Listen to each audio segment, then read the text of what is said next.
台语字真趣味，乡亲啊！农历的正月15元宵节，俗称小过年。小过年的传统风俗，点灯仔火、挂鼓仔灯、放天灯、食圆仔甲柚米菜。一般认为灯火会当驱魔降福，所以挂鼓仔灯、点灯仔火有辟邪保平安的意思。若放天灯，甲愿望写伫个纸糊的天灯。 点火放去伫天顶，上顶每一年拢会当成功甲幸福。元宵节是一年当中头一个月圆之夜。伫个即天食圆仔，有团圆圆满的意思。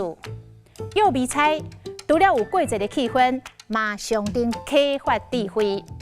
另外，这个元宵针对还未过红的姑娘啊，有真趣味的风俗，讲头挽葱是嫁好翁，头挽菜是嫁好婿。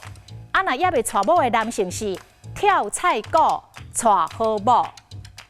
这个元宵节，伫台湾各地头嘛拢庆祝的活动，像这个新北市滨溪的天灯节，新北市万里的野柳新民进港，苗栗后龙的朱分宫公炮城，南投德山的指南宫食灯酒，中华花坛的白山溪的迎灯花，云林埔中的马明山食饭蛋。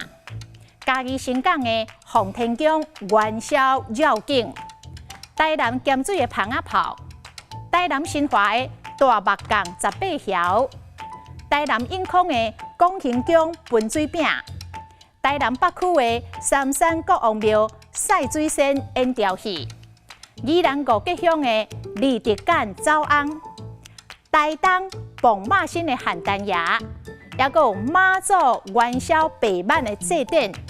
以上所讲的，拢是元宵固定的民俗节庆，拢已经列为中华民国的文化资产了。